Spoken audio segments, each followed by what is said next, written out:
Hi, everybody. We're going to get started. Um, for those of you who don't know me, my name is Tina. Thank you so much for giving me this opportunity. And also thank you all very much for being here today. My presentation is entitled Closing the Loop, Neuroengineering of the Auditory System. A couple of things. I've served as a consultant for Spiral Therapeutics for work that's unrelated to the topic of this presentation. And also I'd like to acknowledge a generous T32 grant from the NIDCD, which has supported my research throughout residency. Our objectives today will involve discussing the challenges inherent to present-day cochlear implants, interpreting the literature on anatomy-based as well as brain-based fitting of cochlear implant devices, and then describing the differences between open loop and closed loop hearing prostheses. Before we get into the thick of it, I just wanted to first briefly take you through my journey to this point in time. And my particular interest is the interface of the ear and the hearing brain. This fascination is a result of the inspiration and mentorship of several people to this point, including but not limited to Dr. Tolius at Baylor College of Medicine, Dr. Lim at Johns Hopkins, Dr. Griffith at the NIH, and Dr. Tass, who is here. From each of these incredible scientists, not only did I learn the nitty-gritty of how to do science, but I also took away from them a key lesson, and I'll share some of those with you now. As an undergrad student at Rice, I worked for Dr. Tolius at Baylor College of Medicine just across the street. Under her guidance, I studied the microstructural changes of the actin cytoskeleton that underlie synaptic plasticity. In this process, I learned that the brain is always changing itself. That means that even in the face of devastating pathology, there is hope.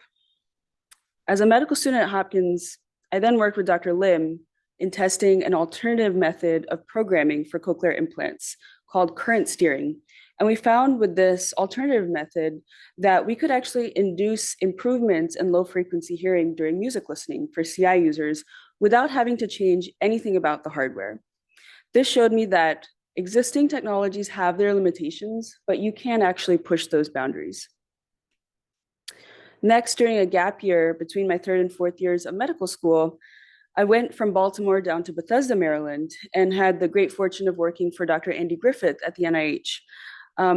This was a little bit of a detour from my prior work, but basically we found that individuals who have what appears to be inherited hearing loss, but don't have the canonical mutations, may still have hidden sequences on these seemingly normal chromosomes that can contribute to their hearing loss. And this taught me not to be afraid of asking the impossible questions. And from there, in residency, I decided to ask one of the most impossible questions in our field, which is, what does tinnitus look like in the brain? Dr. Tass was bold enough to ask this question with me, and together we found there is a specific, pitch-specific cortical signature in patients with tinnitus that you can detect with EEG. I'll be presenting this research on Friday. But the greatest gift from this particular project was how to peer into the living brain with electroencephalography, or EEG. So as a result of standing on the shoulders of these giants, I hope to next study the intersection of cochlear implants with diagnostics of the central nervous system. And this interdisciplinary topic is something called auditory neuroengineering. And it will be the focus of my talk, as well as hopefully the rest of my career. We'll first talk about the three grand challenges of cochlear implant research. Then we'll talk about some advancements being made in CI programming called anatomy-based fitting. Thirdly, we'll talk about something that I'm going to call brain-based fitting, which is a new approach to programming CI. And finally, we'll take a look at something called the closed-loop cochlear implant.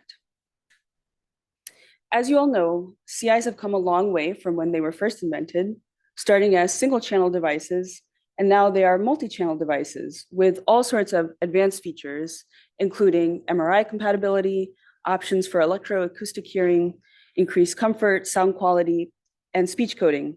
But there are three grand challenges that remain. First, we can't yet predict who is going to have a poor result with cochlear implantation. We use relatively rudimentary information, such as demographics and hearing history, to kind of tell someone they may or may not benefit from a CI.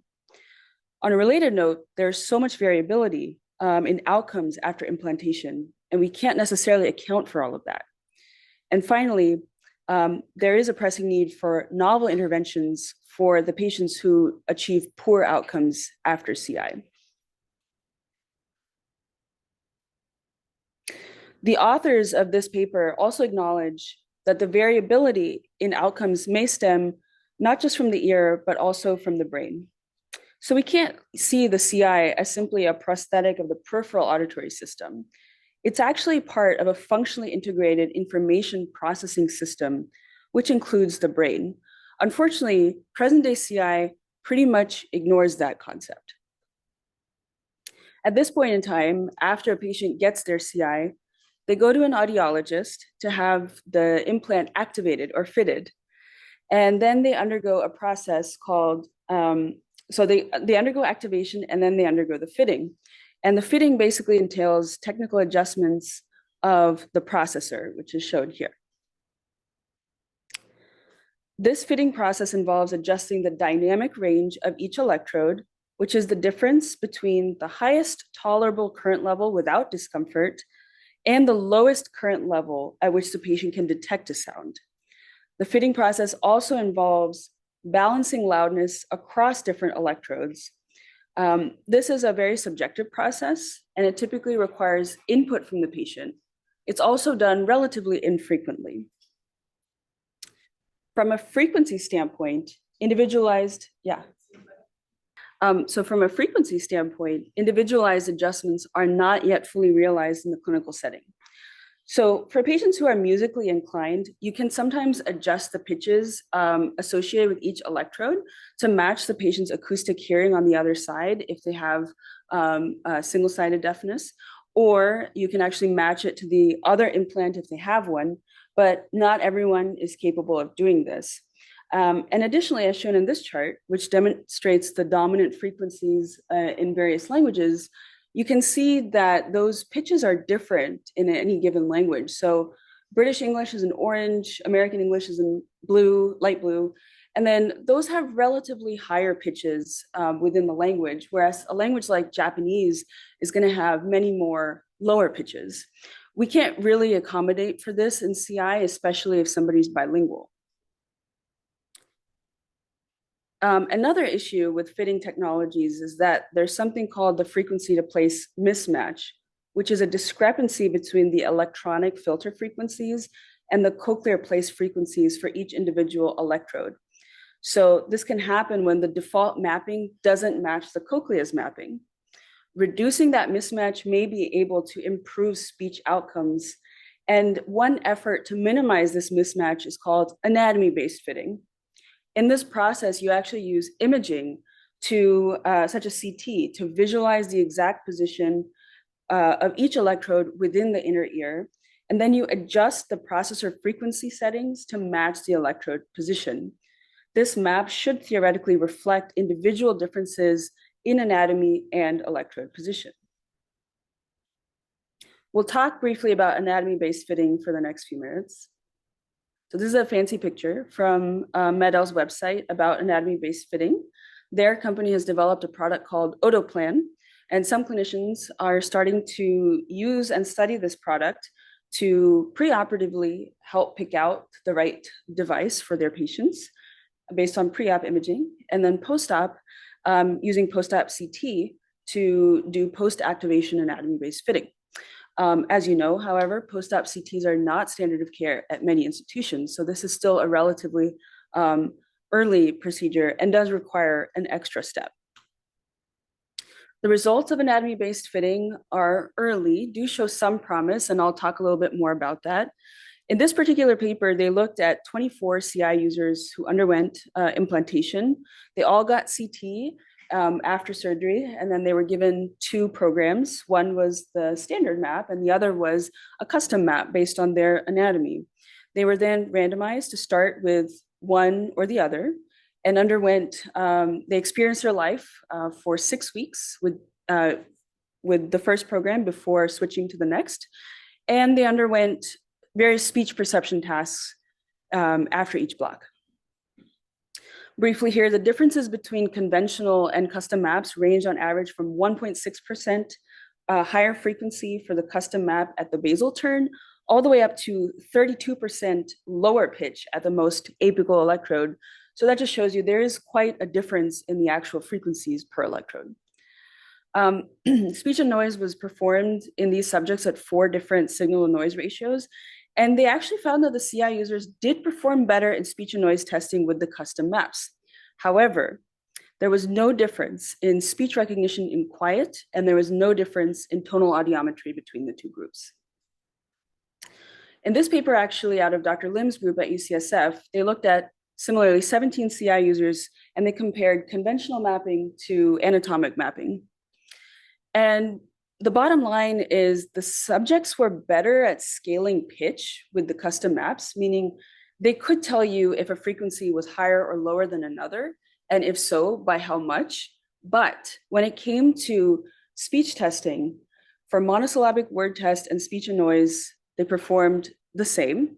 And unfortunately for vowel recognition, the custom map performed worse. The study shown so far just looked at pretty short-term effects. This one had a unique design that looked at 14 CI users who alternated between a conventional and a custom map every day for 3 months.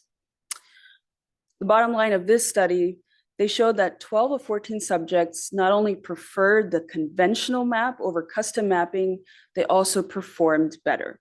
Only 2 out of the 14 preferred the custom anatomy map and performed better with it. So taken together, these results are a little bit all over the place, but what we do know is that anatomy-based fitting can only impact the frequency to place mismatch. It cannot help us with optimal dynamic range, and it cannot help us with loudness balancing. It's also a procedure you would only do once after a post-op CT, but we know that the brains of CI users are undergoing constant continued change over time as they learn to use their implants. And they may need more specific adjustments in specific listening scenarios, like school, home, or play. Anatomy-based fitting can't help us with that problem. And that's why I think the next wave of CI improvements is going to come from the concept of brain-based fitting. If we view the cochlea as one part of the auditory system, and subsequently the auditory system as one part of the central nervous system, it stands to reason that we have to take into account the other components of this functionally integrated system that may be at play.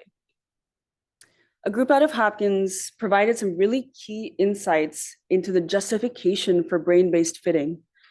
They implanted marmosets, which are really cute squirrel-like monkeys in Brazil, with a CI electrode in the right ear and left the left ear acoustically intact. They then looked at the responses in awake animals, what was happening at a single neuron level in the primary auditory cortex in response to acoustic and CI stimulation. On the top, we have the map of what happens when you stimulate the marmosets in response to acoustic stimulation in the left ear.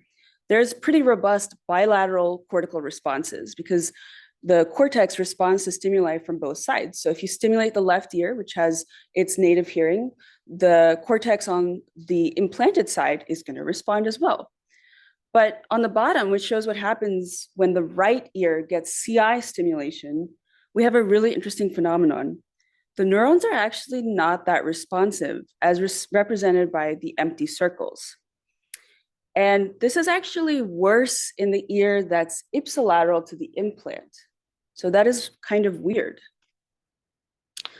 And this paper shows that this tough problem of altered brain activity is exacerbated in patients who are prelingually deafened and implanted late.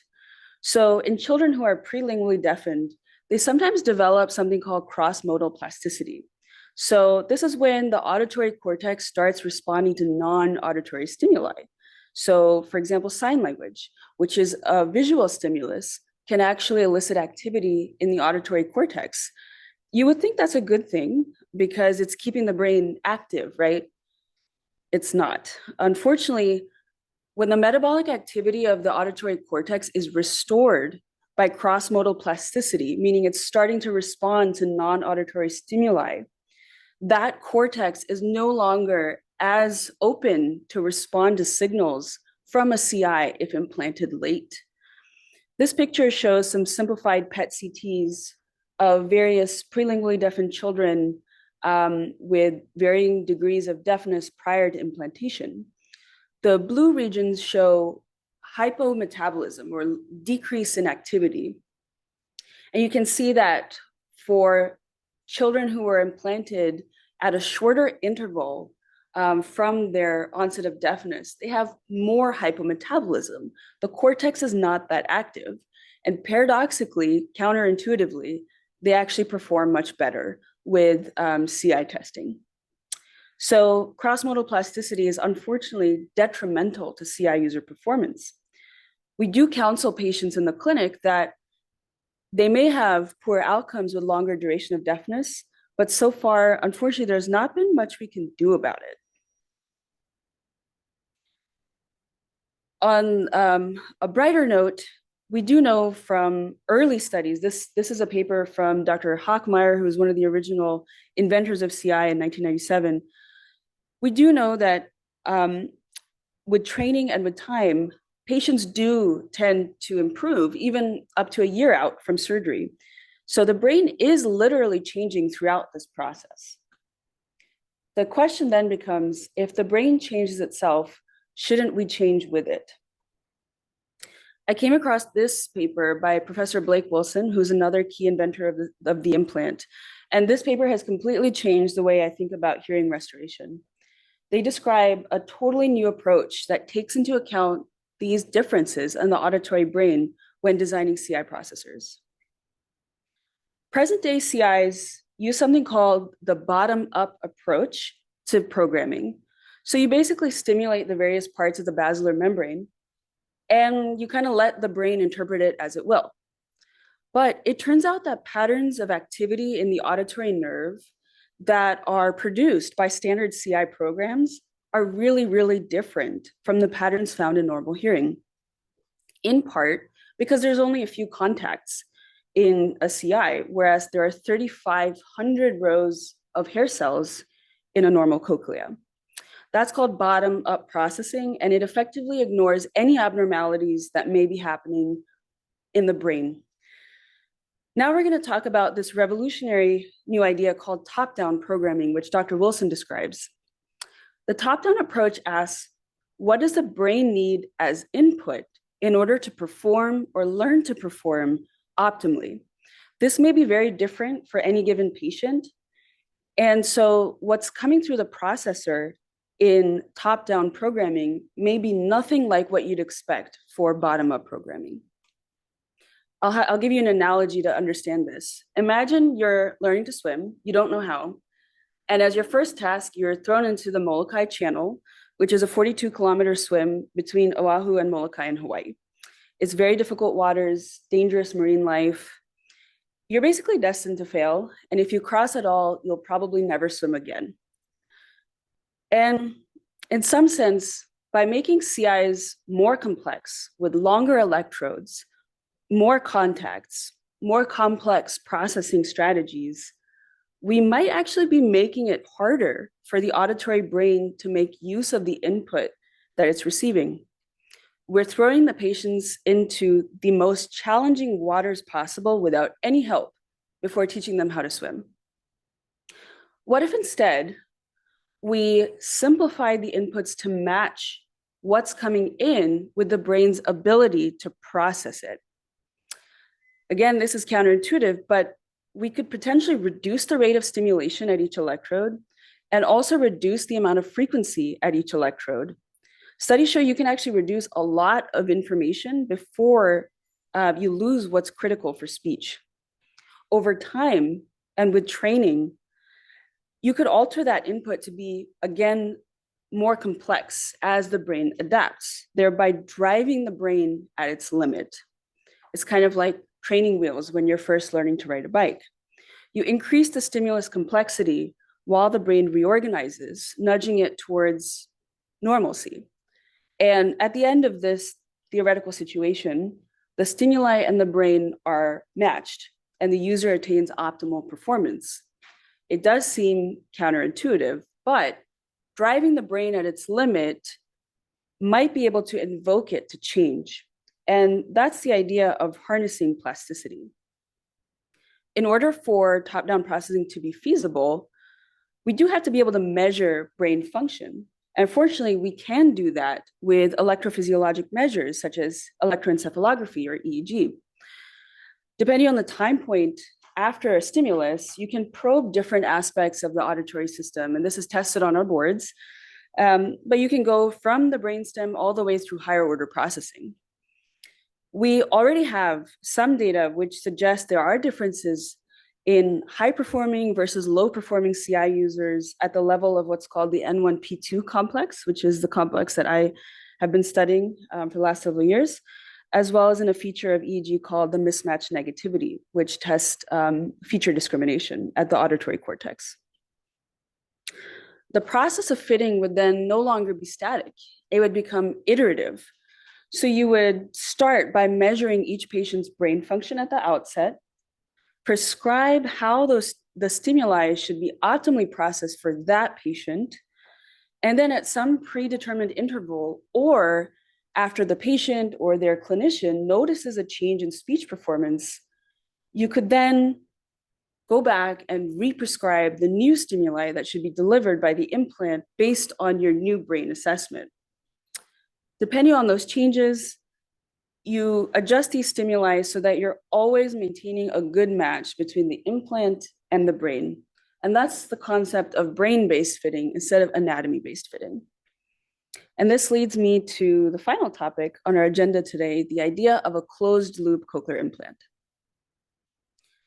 You might think this is all great, sounds awesome, but it's so hypothetical, and there is no way this is going to be possible.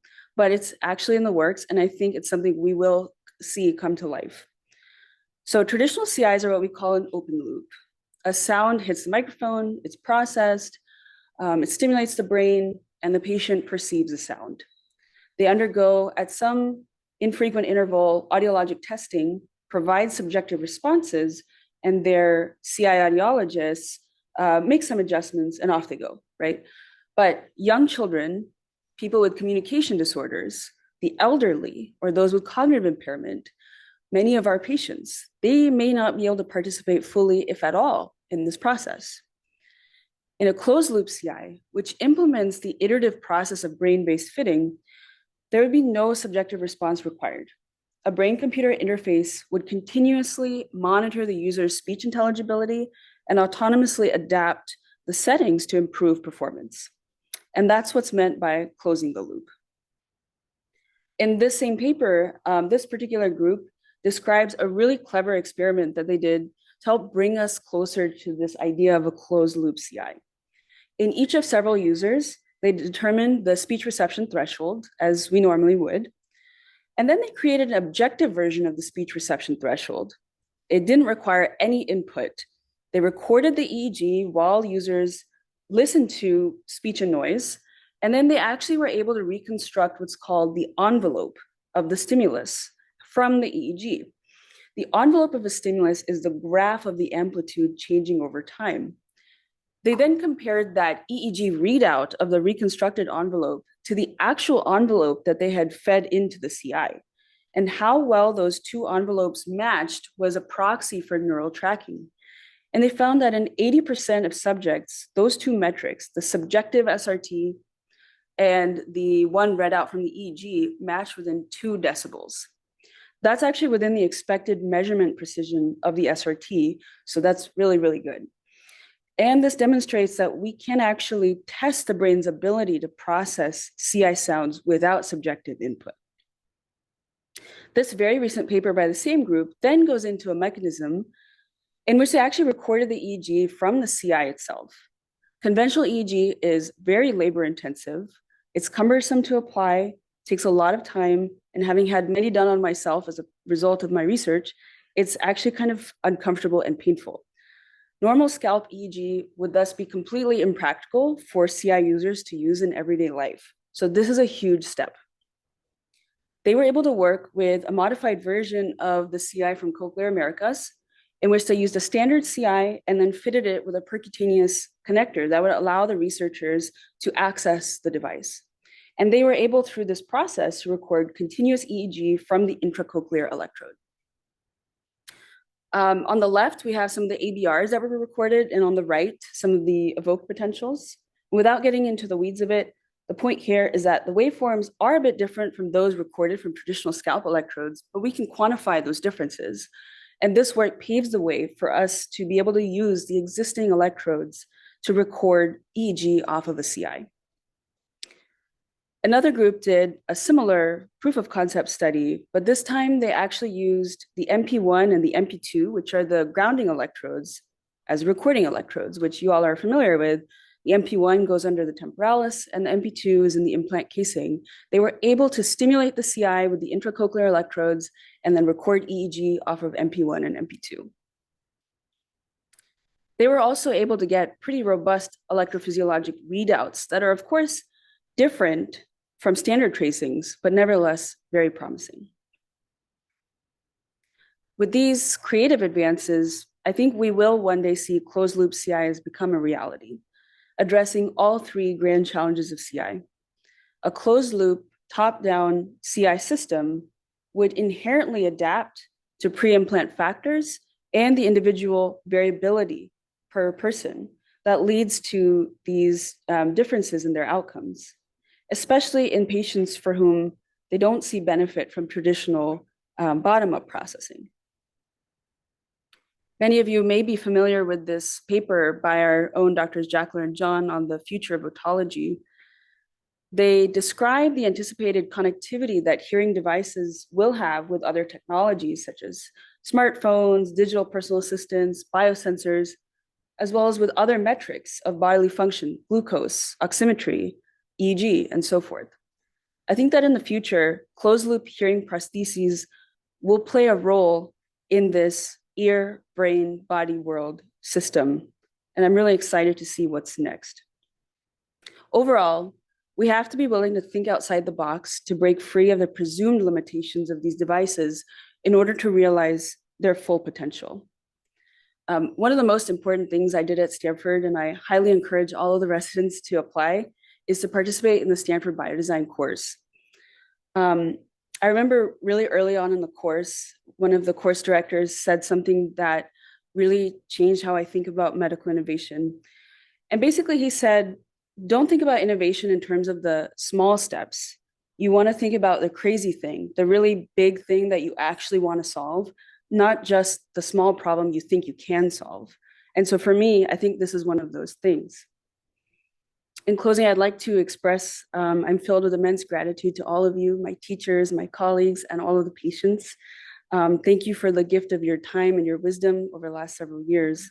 And while I can't repay you, I hope to be able to pay it forward in service of future patients. Thank you so much. I'll take any questions.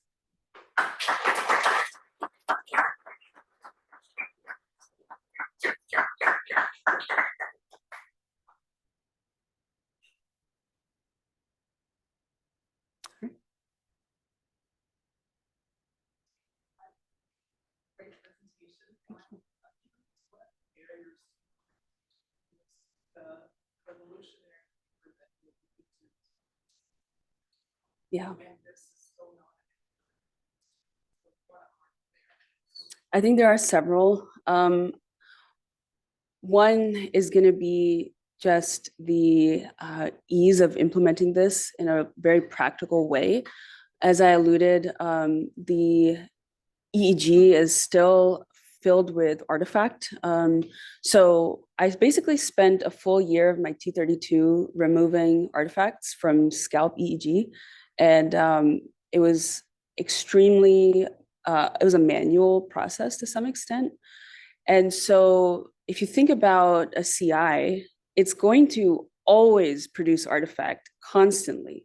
So in patients without electronic hearing, they still blink their eyes, clench their jaw, move their head, right, fall asleep, and close their eyes. Like even something as simple as closing their eyes is an artifact. And the CI generates a constant artifact because it's an electronic device. In standard EEG, you have to remove 60 hertz noise, which comes even from just any electronics. So ideally, you need to be in a shielded room to have ideal results.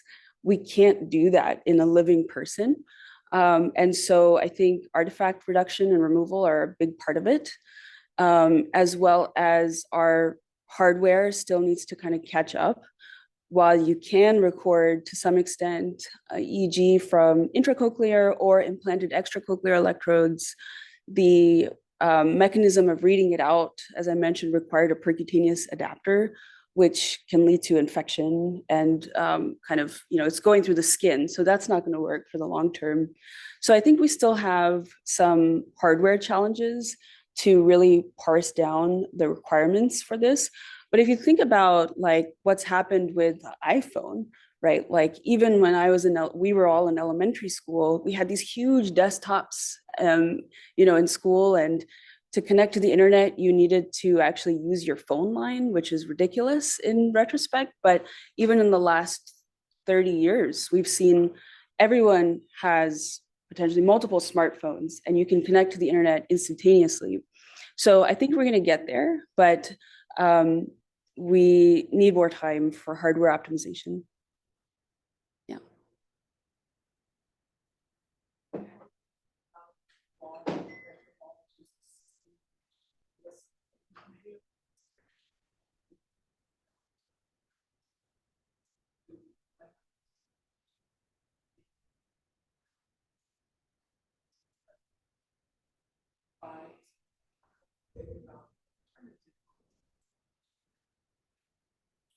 Yeah. So I think in a very simplistic way, something that Dr. Blake Wilson proposed, literally just reduce the amount of information on a per electrode basis. So you reduce potentially that current spread. And then something that I was working on with Dr. Lim is alternative methods of current steering. So traditionally, electrodes are stimulated with monopolar stimulation, where each electrode gets a certain waveform of amplitude. But things like bipolar stimulation, tripolar stimulation, where you deliver varying amplitudes to adjacent electrodes, can cause the current to drive in certain ways that are different from monopolar stimulation. So I think people are working on that, but we'll have to experiment and see like what works best for any given individual. And I think that'll have to be part of the personalization process to see in a given individual, in a given listening environment, what stimulation do they need.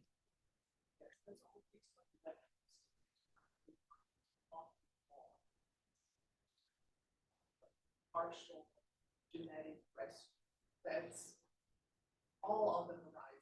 Yes. Some of the issues that we're talking about. Exactly. Yeah.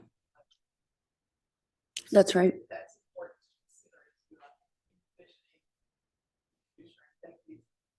Yeah, thank you for that reminder. So Julian will, I'm sure, talk more about this on Friday, but there are non-electrical methods of stimulating the cochlea as well.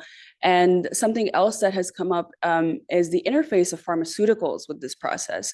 So there may be emerging pharmaceuticals as well to help us open up the sort of critical window. So as I talked about with the cross-modal plasticity, when the cortex is occupied with non-auditory inputs, it may be less receptive to auditory stimulation after implantation. And so there are also some groups looking at drugs that could be used to modify the sort of receptiveness of the cortex. So I think there's several additional things that will affect how this closed loop CI system may play out in the future, including non-electrical stimulation and including pharmaceuticals that would impact this as well.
Yeah.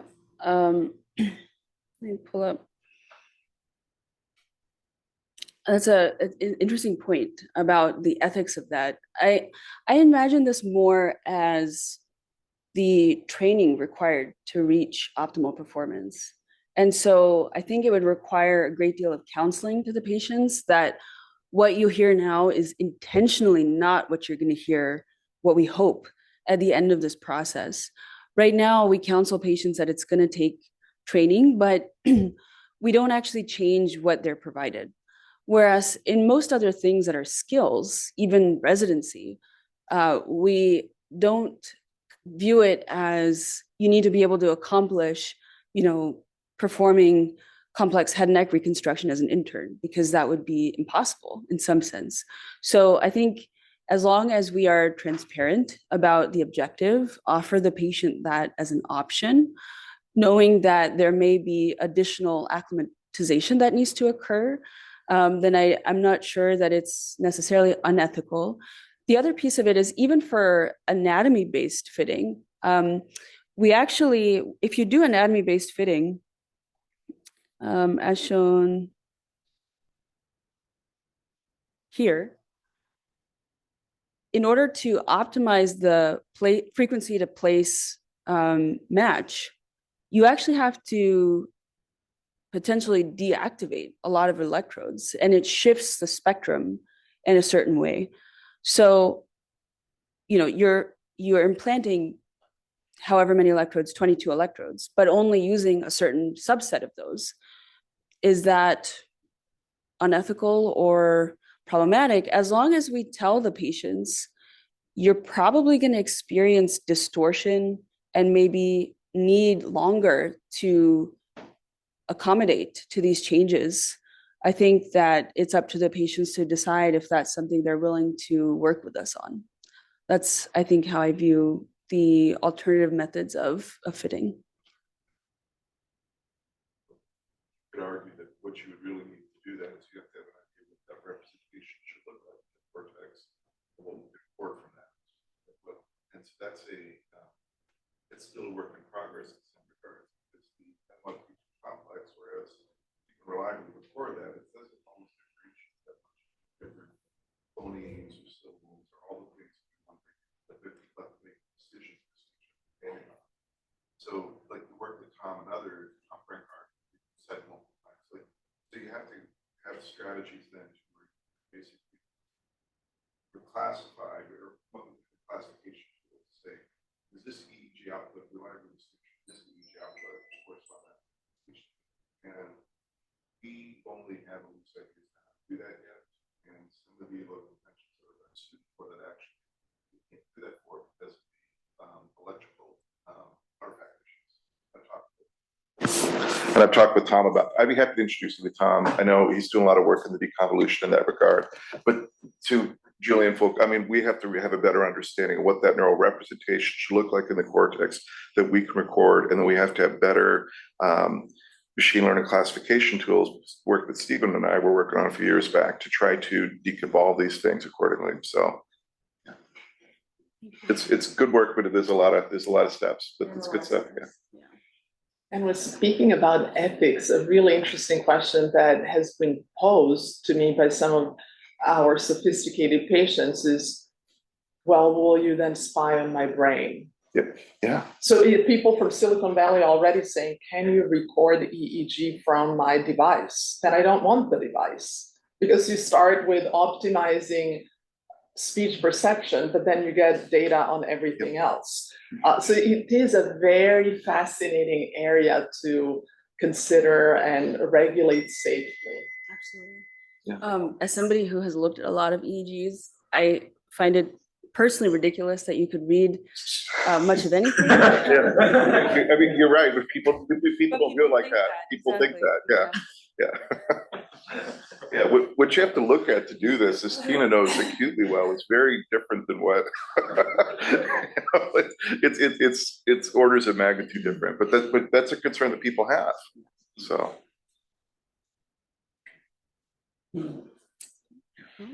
Thank you guys so much. I really appreciate you coming and asking such interesting questions to help spur my further reading on this topic. So thank you.